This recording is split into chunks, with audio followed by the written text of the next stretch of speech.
Hi, and welcome to the Knitting Game and Other Stuff. Come on in.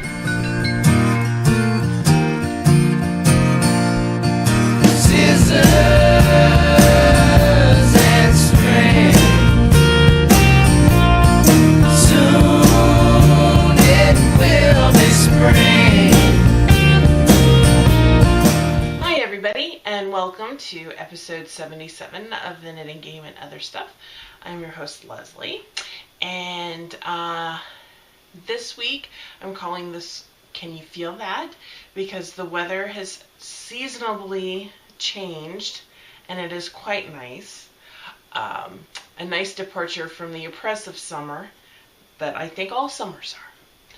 So I'm going to make this a very quick show this week because I have to get on the road. I have a meeting this morning at 10, so I need to book it out of here promptly at 9 o'clock. Alright, so please keep in touch. I have links in the show notes that can be found at myordinaryjourney.com. And there you'll find links to Ravelry, Twitter, Pinterest. Although let me tell you, I don't have an opportunity to really get on Pinterest much anymore. But every once in a while I get sucked down that rabbit hole. Plurk, and then Google Plus and Instagram. Fun stuff there. And as always, if you have the opportunity or inclination to, please join the Knitting Game and Other Stuff group on Ravelry. We don't have a huge group or a very active group, but every once in a while it's a good idea to stop in and say hi. This week we had one new member join, so I Can Nanas, Cindy, hi and welcome to the group. We also had a few birthdays coming up this week, so Loop, Steph, Meredith O, that's Meredith, Crazy Maria, RC Hall, Rochelle, and Miss G Knits, Gina. So happy birthday, everybody. And moving right along, I want to say a special thank you to Josh, who graciously gifted me his Rockstrata mitts. Josh is the host of the Sort of a Knitter podcast. It was my birthday last week, and he gifted me his Rockstrata mitts. And it was the birthday of Fingerless Mitts because Courtney, the hostess of the Fearless Knitter podcast, also known as Stitches Please, she gifted me the Possessed Printer mitts, which is also a fingerless mitt pattern. So thank you guys. I really appreciate that. That was nice to get those little gifts last week. All right, so some other shout outs and announcements, things like that. Last week I opened up a thread on the forums to give away an extra copy that I had received of the Knit to Flatter by Amy Herzog. And what the deal was is, for my birthday, my husband bought me a copy of Knit to Flatter. However, I had already purchased a copy, so I had two. So I asked my dear husband if it would be okay to give away the extra copy, and he said yes. So thank you to my dear husband for donating to the show, basically. That was really awesome.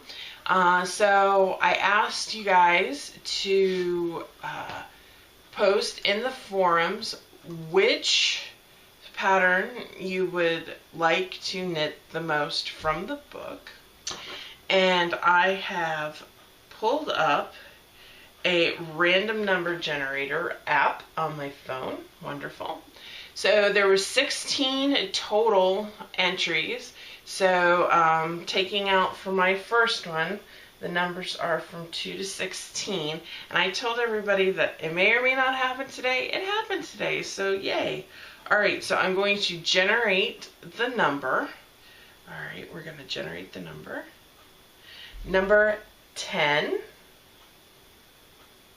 Okay, and that is have faith. And have faith says I'd probably knit the striper cardigan or the squared cardigan first. Happy birthday a little late. Well, thank you very much, have faith. And I also adore the squared cardigan. I think I mentioned on the show that I really enjoy the neckline. So thank you, and I don't mind sharing my presents with everybody. So thank you for taking the time to look through the patterns and to post on the forums. That's really what it's all about, right? So, events coming up. The Shenandoah Fiber Festival, September 28th and 29th, up in Berryville, Virginia. I have heard oodles and oodles of people shall be there at the festival. I, however, cannot be. I have some family things going on that weekend, and I will not be able to attend. But the next week at the Virginia Fall Fiber Festival in Montpelier, I will be out all day on Saturday demonstrating spinning. And then on the 6th, I'll be back with my husband so we can look at the sheep and stuff like that.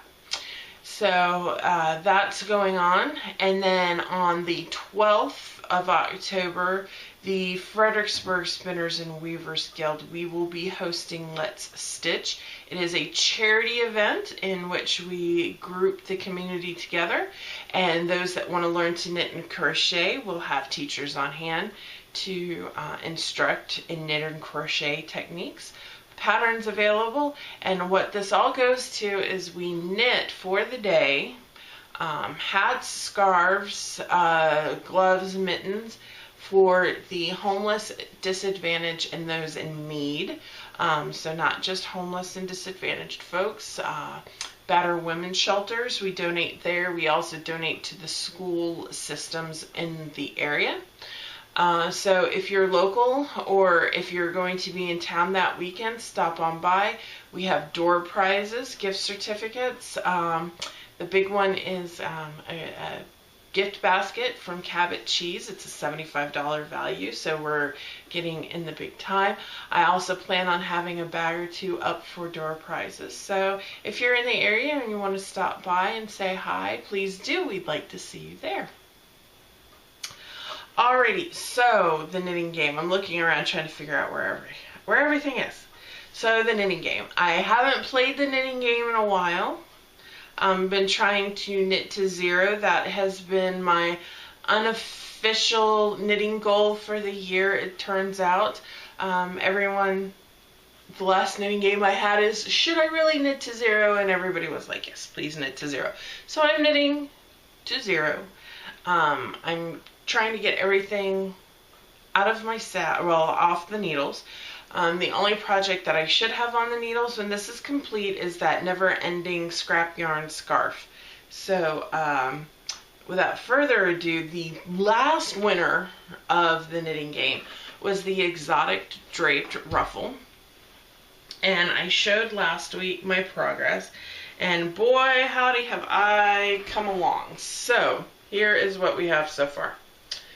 I am in the middle of a row, but that's okay. So I finished the part with my hand spun to include the ruffle part of the exotic draped ruffle. So the blue, yellow, black combination yarn with the beads is hand spun yarn that I spun myself. The fiber came from Spunky Eclectic. It was a club fiber from back when I first started spinning. Shout out and props to my daughter who hand strung all the glass beads onto the golden sewing thread that I applied the single with.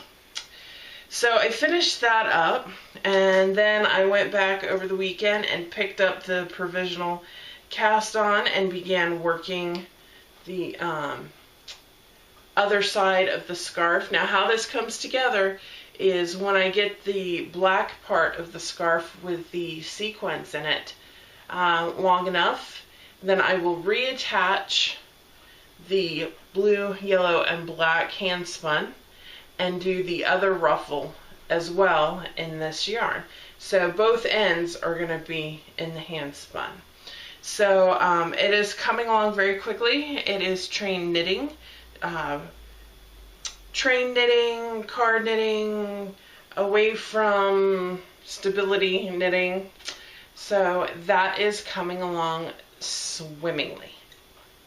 So I'm got 2 more days left this week on the train. I will probably have this done this weekend. I am hoping. Now that I said it, it will be 4 weeks until I've completed the exact tray ruffle, I am sure. So that's it for the knitting game. Now I shall move on to the other stuff. And there are really only 2 other things in the other stuff this week. So I've got the Rocky Coast cardigan. I'll show you here in a second. And I also pulled out, it's a project that I haven't had on the books for a while.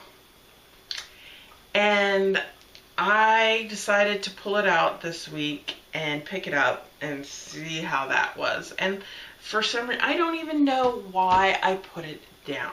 So this is what I call my first shawl. I am knitting it on US size 4. I think I have a 60-inch circular cable needle thing going on there. ChiaoGoo red lace, of course. And this is the 10 in 2010 shawl. And I am just, I don't know why I put this down. It's a very nice introduction if you're going to go like hardcore lace. I think this is a really good one to start because it's a very intuitive pattern. You can definitely feel where your mistakes are if you make a mistake. It is not difficult to go back and fix mistakes if you make them. This yarn is some yarn that my husband bought me for my birthday several years ago. It is Madeline Tosh Prairie in the Baltic colorway. And I actually worked on this on the train as well. It was a purl row and it took a while. I'm not gonna lie, it takes a while. It's lace weight yarn on size 4, so it is not by any stretch of the imagination an excessively quick knit, but it is very beautiful and I can't wait to get this done and blocked out. Yes. So I always sniff my yarn. So, alright, so that was the 10 in 2010 shawl, and why I pulled that out of retirement, so to speak, I wasn't counting it against my Knit to Zero, but I will now because I want to finish it because I love it so much. Why I pulled it out. I finished, let me pull this out, because this is a thing and a half. So this is the Rocky Coast. So where am I? All right. So the last time, oh, am I pulling out needles now? The last time you saw the Rocky Coast was I was on the row with the stitch marker. Since then, as you can tell, I have finished the bottom ribbing and I bound it off. It is so big, and then I went through and I'm working on a sleeve. Now, the sleeve is a bit difficult. So as you can see, I'm working on 2 circular needles. So they're 2 10.5 circular needles. They're both ChiaoGoo. One is my interchangeable on the shortest cord I have. One is a fixed circular that I have. And it's a little bit cumbersome trying to work the sleeve with the whole body of the sweater in my lap, weighting me down. But it's coming along, and I basically work on this when there's football on. I'm in the middle of doing like the sleeve decreases.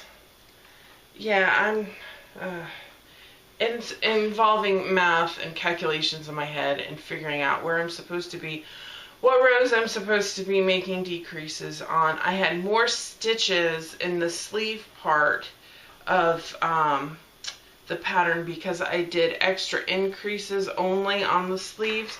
It's one of the suggestions that was part of the errata to give you more room in the arms and everything. So my numbers of stitches don't actually add up. So, and as you can see, I don't know, somehow I got off pattern at the beginning and things kind of right about here really took off. So it's coming along.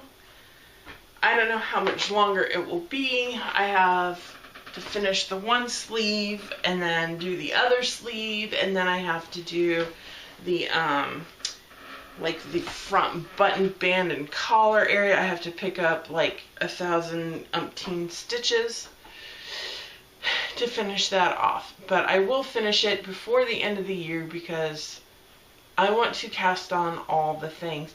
And I'm in a predicament now where I'm going to have to not necessarily knit to zero. I'm going to have to pick up some projects for Christmas. The good thing is they're quick, and with riding the train, I'll have the time to really knock those out pretty quickly. So that'll be good. Alright. I didn't do any spinning this week. Still working on the Spectrum Poonies from Gourmet Stash. I'm going to, if the weather holds out, I'll be at the Welsh Festival in downtown Fredericksburg this weekend, and I think I'm going to work on some spinning that will be used to demonstrate some art yarn techniques at Virginia Fall Fiber in a few weeks, so we'll see how that goes. So it is a really short show. I guess it's only been about 15 minutes. I feel bad that I've kind of gotten off track with having a regular recording schedule. So even though it's a short show, I just wanted to touch base with everybody and let you know that thank you to everyone that reached out on the other day when everything was happening at the Navy Yard. Thankfully, my husband and I don't work anywhere near close to that area of Washington, D.C., but I know there were some individuals that were worried about us and couldn't get a hold of me during the day, and I just wanted to reassure everybody that I'm okay, that my family's okay, everybody's okay, and it was very, I don't know, it was an interesting day. It was a hard day, especially coming on the heels of the anniversary.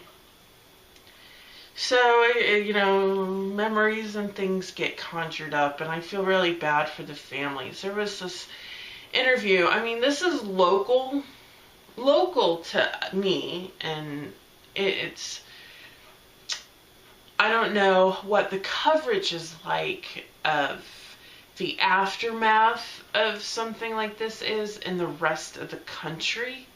But for us, you know, these are local families, and you get to see, you know, how they're coping and what this has done to the families in the area. And last night they had the local news outlet that we watch, Fox 5 at 10, they did like they met with the families of the victims, and they did a profile, is what I'm trying to say, of the victims. And the one that I got to watch last night was of the gentleman. He was 73 years old. He and his wife were contemplating retirement. They have grown children, obviously. But it was really heartwarming to hear the family talk of this gentleman and how he and his wife would say goodbye in the morning and how they say goodbye to each other on the phone. And it just reminded me a lot of how my husband and I, how we say goodbye when we don't, when we're leaving, even just to go to the grocery store, because you never know what could happen on your way to the grocery store. So no matter if we're arguing or not, if, for whatever reason, and if you have ever been involved in a relationship ever, you know that sometimes it can be harder than others, and you just kind of get through that, right? But no matter how much bickering ever happens, no matter what, when we leave the house, we always tell each other that we love each other. And no matter what, whenever we get off the phone, we say that, we tell each other every time that we love each other. And it's very important that we do that to each of us, because you never know what life will bring.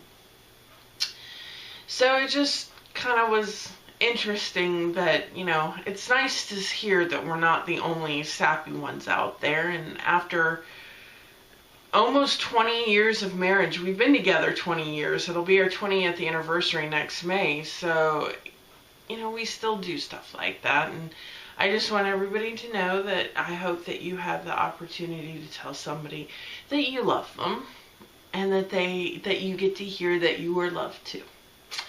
So before I get kind of weepy, I will sign off for the day and for the week. And I hope everybody has a good week, and I love y'all, okay? All right, I'll talk to you later. Bye.